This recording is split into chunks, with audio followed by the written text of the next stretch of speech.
The CS2 player break has officially started, and we've seen a lot of announcements for roster changes, and the one that I'd like to highlight today is Cadian getting benched on Liquid. So I want to look at a recent game that they were upset in versus 9Z at IEM Dallas, and we're going to look at it from Cadian's perspective, and we're going to ask a simple question. Was Cadian the problem on Team Liquid, and does he deserve to be benched? We'll answer that question and look into this game right after a quick word from our sponsor. Today's video is sponsored by SkinsMonkey. SkinsMonkey is a site where you could trade skins that you already have to get some skins that you might want. That way you can hop into your next game with some fresh new skins. All you have to do is log into the site through Steam, put in the skins that you don't want anymore, grab the skins that you do, and then click trade. Trades happen almost immediately, and any balance that you don't use in the trade will roll over for a trade that you might do in the future. Right now you can get a free $5 if you were to use code Austin on the site, and if you were to use my code you would get an additional 5% on top of the 30% deposit bonus. So let's say if you deposit $100, that means you would get $135 if you use my code to deposit. So make sure you guys check out SkinsMonkey, and let's get right back into the video. In light of Cadian being benched, I think one of the most requested demos that I've had on this channel ever is Liquid versus 9Z. Now, I did plan on covering this at the time during IEM Dallas, but when I came back home, I got sick. But now that Cadian's benched, let's take a look at this game that they get upset in by 9Z, and we'll look at it from Cadian's perspective, and let's try to have a look at what went wrong, and if we can see clearly that he is a problem, or if there's something else going on. Now, it is to be noted that in this game, Cadian doesn't have the best performance ever, so obviously when we watch this game, when we're about to watch this game, that is, we're going to see a lot of mistakes, but of course there's going to be mistakes. This is a bad game from him, they lose. If we would have watched a game where he's performing, obviously it might be a different, but I just wanted to make sure that I said that before we get too far into the video, because yes, I understand that he only gets 6 kills this game. Okay, let's get started. So the pistol round, we always skip, doesn't really matter. We go into the second round. The call for Cadian is to take long, and he's going to be buying a scout. Now you see on Dust 2, Cadian's going to buy the scout quite a bit. And I think that that's pretty viable given the fact that Dust 2 is a map that lends itself to long range fights. I think using the scout for eco rounds can be very, very effective, and I like to see that. So here we have a simple round where Liquid are going to take long on the force buy here, and Cadian's going to hold some lines from them with the scout. Nothing crazy so far, but I do like the call, and it's important to keep in mind that it's Cadian is the IGL on Liquid as well, so we can't just strictly look at his performance. We also have to look at the calls and if they make sense in the right time. And I think that right now he's 1 for 1, because pistol rounds, they don't matter. Okay, going into the next round here, we have another round where Cadian is going to smoke down mid, and he's going to run around here. And he is getting held by Martinez on the op. Very lucky to be alive here. Now, I love this play from Huaso Peak, who is just going to push long. Now, to provide a little context for why I like this play so much, with the pressure that's coming in towards lower, of course, Martinez can hear this, as well as the other player that was close lower can hear this, and 0 long pressure at all. Since Cadian ran down mid, he didn't actually put any long pressure, which meant that Huaso Peak obviously knew that there was nothing going on, so he makes a play on a half buy, because it's important to take risk on half buys, and he just walks right through Longhouse and catches Cadian off guard. Now, is this an oversight from Cadian, or is this just a heroic play from this guy? Now, that's really hard to tell, but I think it could be both, given the fact that Cadian didn't put any long pressure. He is aware of this possibility, but he doesn't really seem like he's on top of things, does he? So I don't know. I think this is just a one-off, but this is a round that Liquid still convert at the end of the day, so it doesn't really make that big of a difference. Okay, let's move on to the next round. Cadian is going to call for a lower play. Now, he is going to have the op on this, so it can be a little weird with the angles and stuff, but he has riflers with him, so it'll work out. But of course, when I say a lower play, he starts by going tunnels, but you get smoked off all the time, so you end up just going lower with the op. Now, they are playing against an eco, so I like this play to go and try to contact out B, since it's not likely for them to smoke off tunnels on an eco, but they do. And yeah, so far so good. I like the way Cadian's calling. It's very, like, stylistically, I would almost say it's perfect for a game like Dust 2.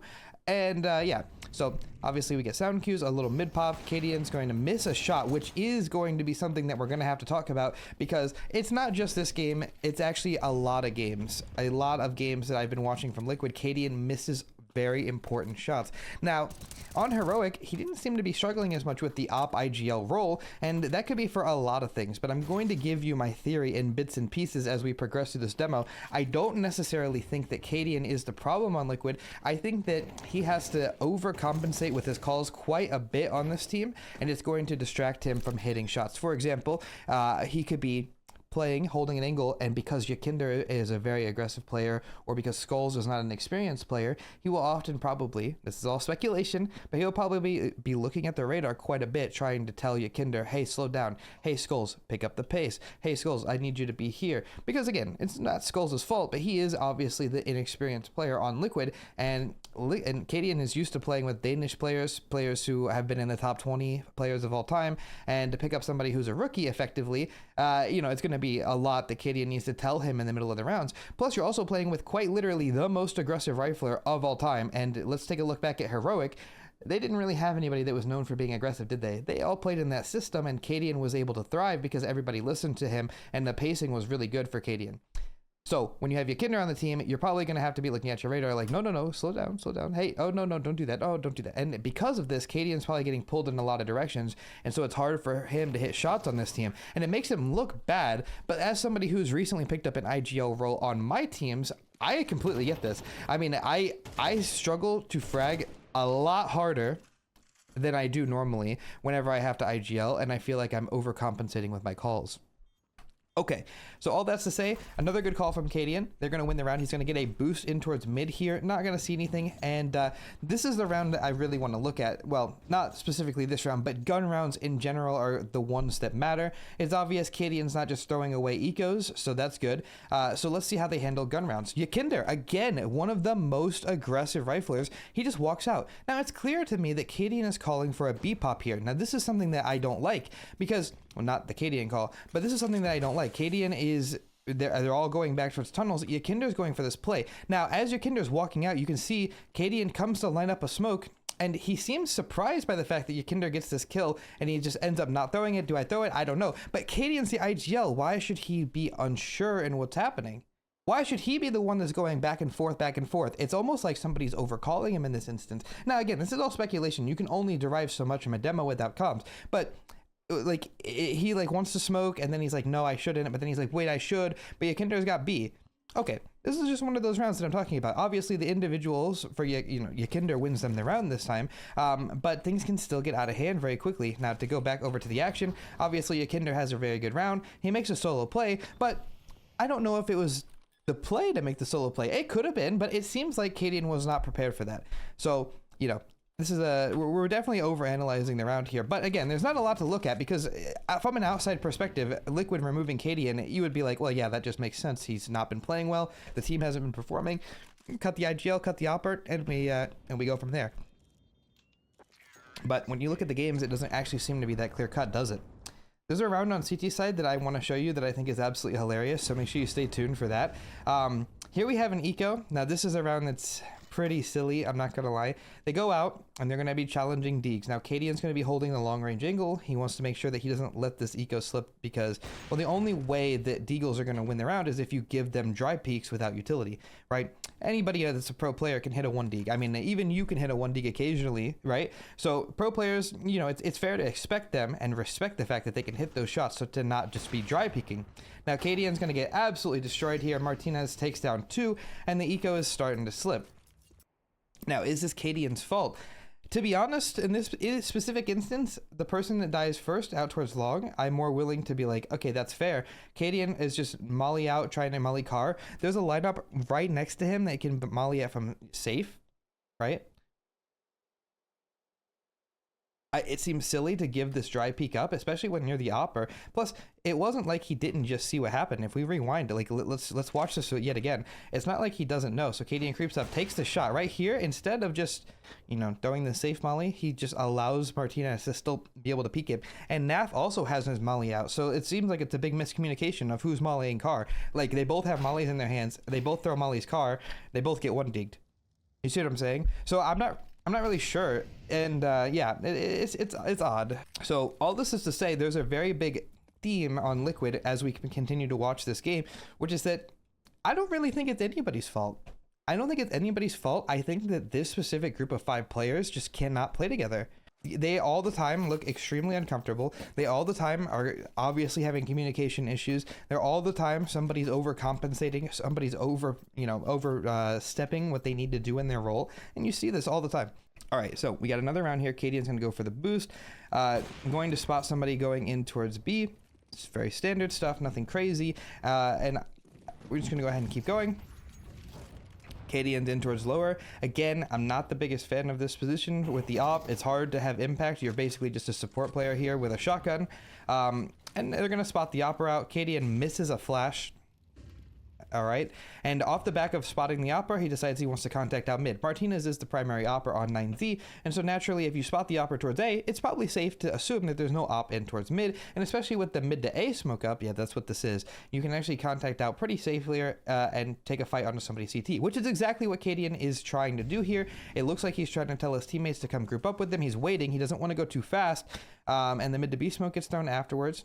It actually misses. Another miss smoke for Liquid, and Cadian's trying to let his teammates sneak past him. They eventually do, but look at what's happening. Like, he's running into his teammates a lot, like they're running into him. And I know it's a tight area, but like, this is not something that you're gonna see from the best team in the world. This is not something you see from a top 5 team in the world, or even top 10. They have all of these things ironed out. Again, you see Liquid just look uncomfortable as a unit. As a unit, they look uncomfortable. And I don't think that this is fair to blame Cadian for, but, when you also have to deal with the fact that it's probably something that he wants to do, stepping down from Liquid, that is, I think that that's why we're seeing this this happen. Okay, another mid to B smoke thrown, this time one that doesn't miss because Cadian is an EU player. Am I right, guys? Am I right in the comments? Yeah, EU smoke. Yes, so he's going to be holding the line here. This is all normal. Now, the idea might look a little silly, but Cadian is a supportive opera, like I've said time and time again. He's holding the line for his teammates. They're going to get close, and once they get close, he's going to flash, which will leave him in a very interesting spot because he's going to be holding the mid rotates with an op, but it isn't undoable. Now, Skulls, again, he's going to be the one pinching. Cadian could be coordinating this. I'm not sure. It could be, he could be like telling Skulls when to go. Flashes in. He gets a full blind kill. Buddha does. We're only watching Cadian POV, by the way, so in case you're wondering what's going on. Max puts on a very heroic performance. Martinez gets one through CT, and now Cadian gets left out to dry, and he looks like a beta. If you're not like watching the entire context of the round from Cadian's perspective, you're watching Cadian in a 1v4 with 8 seconds, and he's opping mid. What's he doing? Like Twitch chat stepping, Lil W, comedian. But it's like, it actually makes sense. Like what Cadian did, the call is good, the position is good, but the individuals from Liquid, they didn't get the kills, and that's gonna happen. Like, that's not to blame anybody. Like, that's a good performance from Max. It's a good, that's Counter-Strike at the end of the day. So we hop into another round here where we do some long control. Cadian's going to be holding for the mid push, all super standard. Not a lot to look at this round, to be completely honest with you. They're going to end up going out long. Funnily enough, Twist actually will throw that car Molotov that I was talking about before that Cadian should have thrown. The opera is towards A this round, so Cadian might have to take a duel on him, but he's kind of just standing here waiting to see how things go. I'm going to throw the long cross smoke. By the way, here's a lineup for you guys in the comments here in case you needed that one. In the meantime, we have our very, very passive lurker taking a timing out towards B. Very well played from Skulls. A lot of people have been finger pointing at him, but him taking a timing like this in a match like this is, of course, very respectable. A very experienced play from him. Now, it could be Cadian telling him to take the timing. We're never going to know. I'm going to give the credit to Skulls, though, because I would give the credit to Yakinder if Yakinder did the same thing. And, yeah, so yeah, you have a pretty standard round. Cadian hits a wallbang. Everything's good. Great round. I just wanted to leave this round in the review to highlight the fact that Skulls isn't exactly like the worst player of all time, like some people in Twitch chat might have you believe. And I keep bringing up Twitch chat because I feel like the majority of people who have been complaining and criticizing Liquid are people who don't really know too much about the game. And that's just the first place that my head goes. Now here we have another fantastic call. If you actually did watch the other Dust 2 demo review that I made, which was FaZe versus Vitality, you might remember that I talked about in that there is a very common strat, which is to run through mid on a timing here, especially when you aren't expecting them to have an op, or when you know that their opera has been playing A a lot. Now in both of these instances, this would be a very good strat. He's not A, he's actually B, which is very unfortunate for what's about to happen because he's a great angle to hold for the mid to B play, but it is a very good strat in general.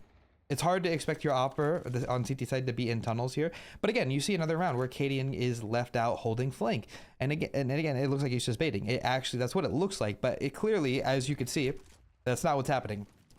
It's just 3 riflers running in, Molly's cat. Nobody's rotating, holding. Okay, there's no rotates coming. Oh, the team looks good. Wait, there's an opera B. Wait, the opera got 2. Wait, now I'm looking like my entire team just died, and I don't know, like, here I am.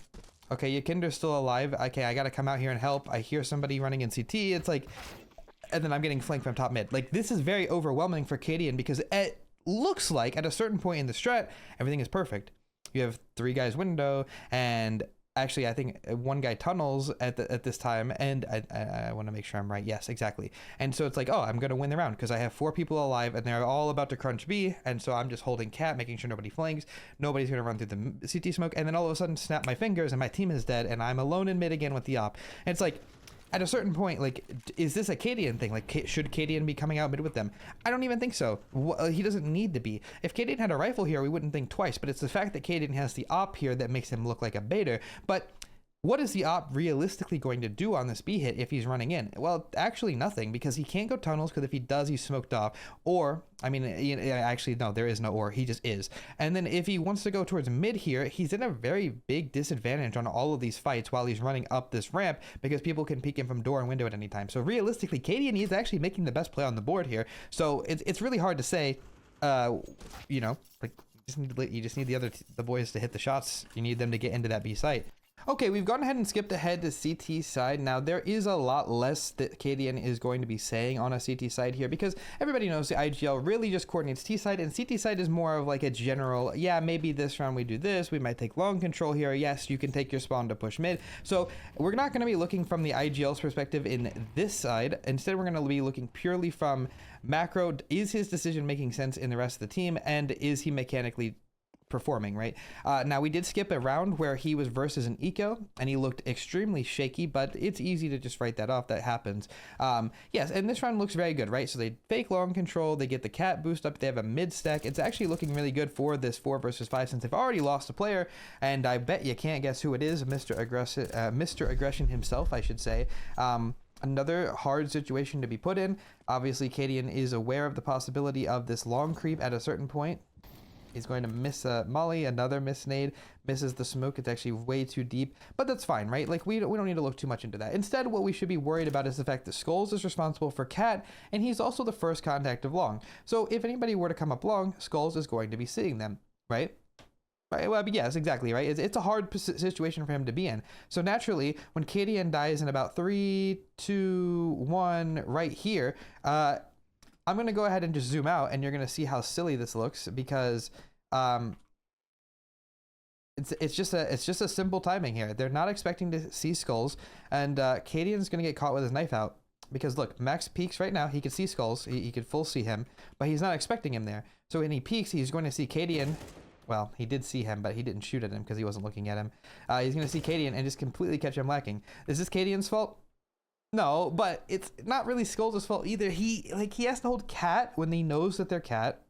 He has to hold long when he knows that they can be long.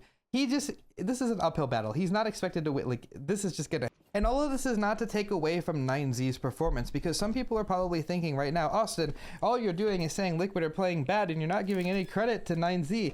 Obviously, I'm giving credit to 9Z. They're playing a fantastic game, but the problem isn't 9Z in this instance. The problem is that Liquid are expected to compete against, it doesn't matter who is on the other team. It could be Vitality, it could be FaZe, it could be anybody. In 9Z, it doesn't matter that Liquid is playing against 9Z in this instance. Even though 9Z is playing like one of the best teams in the world here, I want to make sure that you understand that we're only looking at it from Liquid's perspective, because it is expected from them to be able to handle teams like this. It is expected that they can handle it, even when 9Z is absolutely frying them.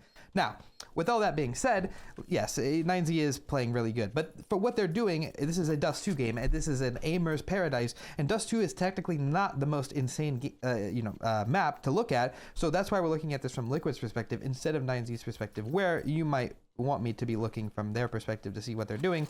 Realistically, it's just CS. Okay, so they call a B rush here. Cadian, of course, in towards mid. I'm going to spoil it for you. They save. This is one of the rounds that they just save in because they don't have a choice. Okay, we go into the next round. Cadian has this scout still. They decide to just send it. They're going to go for long control with 4. Now, 1 towards B, 4 long is something that is somewhat common on, in rare instances, but it's just another back-to-back B rush. 9Z, Giga Chad, they call another B rush, and Skulls, I mean, realistically, people are laughing at Skulls. He doesn't get one here, but they know he's here. There's a B player, and obviously, if they're not seeing him car and they don't see him sight, he's in the smoke, right? He just is. So he's not going to get a kill here. Very unfortunate. And again, Liquid's just in this situation where they just have to save again. It's just how Dust 2 works. It's always been like this. You cannot retake B. If you go for it and you lose your economy, then unlucky. But again, this is now the third round in a row that Cadian has had a scout and not an op. He's going to go ahead and nade top mid. It gets completely caught off guard. Well, he's not dead yet, but my point being, they're just triple walking mid. They're disrespecting the fact that Cadian has a scout because they should. They know he has a scout. So Cadian makes a sound cue. Listen. He's running away, full running away. That he did just shoot the scout. They know what he has. They're just going to walk out and say, you know what? Why do we respect the fact that he has a scout? We don't. Ignore that it's floating there. They're just going to take him out. Well, why not? Is this Cadian's fault? In this instance, yes. I think this is a very big oversight. It almost looks like tilt. You know, I have a scout. I'm going for the shot. I nade. Whatever. I'm just going to rotate to A and make up for the fact that, oh, they're out mid. Okay, dude, like, it just seems like everywhere all over Liquid, they're playing, I don't like to use the word careless because I think that that's wrong, but they're playing, well, they're playing careless. And when I say Liquid is playing careless, I don't really mean that in an offensive way. I more mean it in a sense of like, they're not really crossing their T's, dotting their I's. They're not making sure that they peek everything with a flash. They're not making sure that they don't multi car when he can't peek you. You see what I'm saying? And every player is doing that. And I don't think it's fair to just simply blame Cadian. I think that if we're going to blame anybody, we blame everybody. Because if you watch this, you're just seeing that they all look like they don't know what's going on. And speaking of which, Twist just got killed by Martinez. And why would a rifler be peeking an opper? Well, that's because this rifler decided to pick up a second op for this game. Now, this is fine. It's Dust 2. But again, it's just one of those things where now Cadian is getting displaced by Twist because Twist is, I mean, we're not really going to blame Twist. We all know that it's not his fault really on this team. But yeah, you know, you have him picking up the op. He gets out op, and all of a sudden now it's a 5v4. Cadian obviously has an op because if Twist dies with an op, we know Cadian has an op, so now they're just going to say, well, if he was mid, we should go B. This is just Dust 2 theory. Again, the strats kind of write themselves. If you kill the op mid, that's not your main opper, so we know they have two, and the other opper wouldn't be B. It doesn't make sense, because this guy is technically a B player, because he can op into the door, so they know that Cadian is A. They pretty much know the setup based off of Twist's death, and so they're just going to reroute into B, and yeah, and more importantly than that, they are just going to win. And as you can see, the gamble stat comes into A, but I'm not really sure why that is, because it would make no sense. Watch, you see Ykinder clears mid and they just end up gamble stacking towards A. But again, I don't know why, because we know that they know that you have a second op. They're not going to go A. It doesn't make any sense. Look, Cadian is holding the exact angle that they know he is holding if he's opping A. You know, if I say he's opping A, this is exactly where you expect him to be, and that's where he is. So it just makes sense for them to go B. This could be an IGL oversight. Maybe they thought that since they cleared mid, that I don't know, but like, if Cadian's opping long and Ykinder knows they can't go up cat, doesn't that mean that it's going to be B? In my opinion, yes. But again, I'm not the one playing. I'm the one watching and talking about it. So it's hard to really say. But again, Twist insistent, picks up the second op on this round again. Now they are going to run back a string of rounds here. So we're going to go ahead and quickly go through them. Okay. Cadian has the long spawn, so naturally he goes for the long pick here, gets smoked on the corner. Not really a lot to say, but he is going to make a play, because this is something I always have respected about Cadian. When it's time for him to, well, make the play, because you know he doesn't care what the score is. He doesn't care that they lose if they lose. It's 4 versus 5. He's making the play. You know what? Is there anybody out? I don't know. He's just going to check. I respect that. They're going to find out that long is clear, and it's going to allow them to be in the right position when it's time. All right, ignore the fact that I have a haircut and that I look a little bit different now. I did record this right before I leave for my trip. Anyway, so as you can see, we do see that Liquid are going to be able to get into position off of the info that Cadian gets this round, and they're going to be able to hold the hit with the second op from Twist, and it all pretty much is looking good. But we're going to go ahead and skip a few more rounds here, because you're going to see that the CT side sort of plays itself to an extent. Now, that doesn't mean that Liquid isn't doing anything special, but it more so means the fact that, well, to be honest with you, as soon as you take long control and you get set up and you don't overextend anywhere, the rounds are pretty much hard to lose. As long as you have the double op setup, it's hard for 9Z to break through. And that's not because 9Z isn't a good team. It's just because Dust 2 is fundamentally going to be CT-sided after the early map control is gained. And what do we see here? Ykinder going for another aggressive play is going to give up the opening, which pretty much gives 9Z the opportunity to just win this game outright. I still think Ykinder is a little bit too aggressive for this team. This fight in particular, I don't think he made an egregious mistake, but again, this is not the first time that you see Ykinder being the first death. Look, 22 and 11. You would look at the stats and say Ykinder, obviously he couldn't be the problem. He's out fragging everybody and he's getting a lot of openings. But the problem is that he is getting a lot of openings, he's getting a lot of kills, but the score is 12-8. At a certain point, you have to understand risk versus reward. He's not converting the rounds for them that they need to convert. And I'm not saying that this is all his fault. Of course, Cadian and Skulls are both having very, very bad performances in this map, or I guess I should say subpar performances. They're playing decent, I guess, but whatever, it's bad. And we want to look at Yakinder and say it's clearly not his fault, but he's given up the openings in rounds like this. And this round here could be the reason that they lose the game, and he is the person that would make the mistake. Luckily, because Dust 2 is very, very easy to win rounds on CT side, if you are in position with that second op, you are going to always be able to have a chance. Also, the coolest CS timing in CS2 ever happens in this round for Skulls, which if you guys didn't see was this little timing in towards long where Buddha and Skulls were staying next to each other for a really long time, and Skulls never spotted him. Actually, they never ended up spotting each other at all. But yeah, from Cadian's perspective, he could never know that this timing's possible. So if he were to die, it's not his fault. And Liquid are going to pull this round back. I did skip a little bit ahead here, but we can just kind of just watch, like, again, the rounds have played themselves. We get into an interesting 3 versus 2. Cadian's going to miss another shot here on Buddha when he comes around the corner here. Misses the jump. It's not like it's not like a bad miss, but he does miss the shot. Luckily, Twist is in position, and the nade will take him down. Again, Twist is the one player from Liquid who I would absolve of most of any blame, because he's been very, very solid. He's very rarely making any mistakes on this team, at least in my opinion. So yeah, let's look at this. There's one more round here. We see another aggressive play for Yakinder. Again, he gets 2, so these are the kind of rounds that it's good for him to be aggressive in. But again, it's just those rounds where it works, it looks fantastic, and the rounds it doesn't, it's like, man, did we really need to do that? So it's always going to be a really fine line. And I'm not criticizing Yakinder for his team play. Like, obviously Cadian is aware that he's allowed to do these things, but it's probably very hard for the team to play around this dynamic. I think Yakinder is a very interesting player because he's got a good play style, but it's hard for a team to complement him because, again, like I said, it all hinges on the fact of when it works, it's amazing, but when it doesn't, his team is in a very significant disadvantage.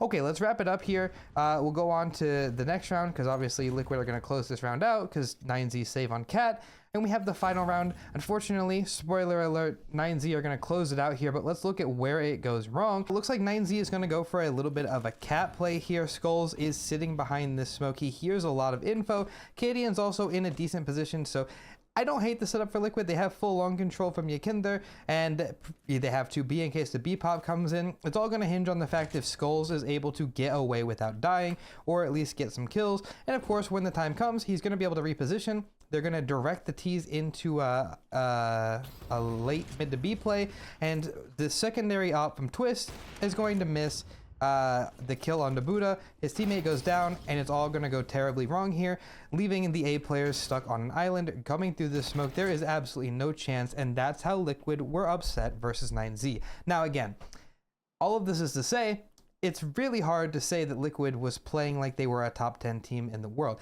They have top 10 team players on their team, but as a unit collectively, it was kind of a mess, to be completely honest. And I don't think that this is really reflective on the players as individuals. I just think that you take a bunch of players from a bunch of different backgrounds and you try to force them on a team of 5, and it just doesn't work in this instance. You have one of the most aggressive riflers we've ever seen, paired with an op IGL who's known for being more supportive but can be aggressive when he needs to be, paired with probably the most safe rifler of all time with Naf. And then you also have Twist, the pop-off potential from him. But the names of all these players actually probably make it a little bit more exciting than it really is, because role-wise, these players just conflict too much. And so with the decision of Liquid to bench Cadian, I have to say, I think that it was probably the best choice for Cadian's career, as well as Liquid being able to make something out of the rest of the core of the roster. And I don't think that this is reflective of Cadian as an IGL, but I do think that it could be reflective of him as an opper, because he was very much struggling to put up stats in important games. With all that being said, if you guys did enjoy the demo review, make sure you guys let me know what you guys think in the comments below. I'm currently on a trip right now. I'm playing in a CS LAN. If you guys want to know more about it, you can check out my Twitter or join my Discord if you want to watch the games. I will be tweeting about them. And that's going to be it for me. If you guys did enjoy, like I said, make sure you guys subscribe, smash the like button if you will. And yeah, that's going to be it for me. I appreciate you guys as always. Much love. And that's it. Bye-bye.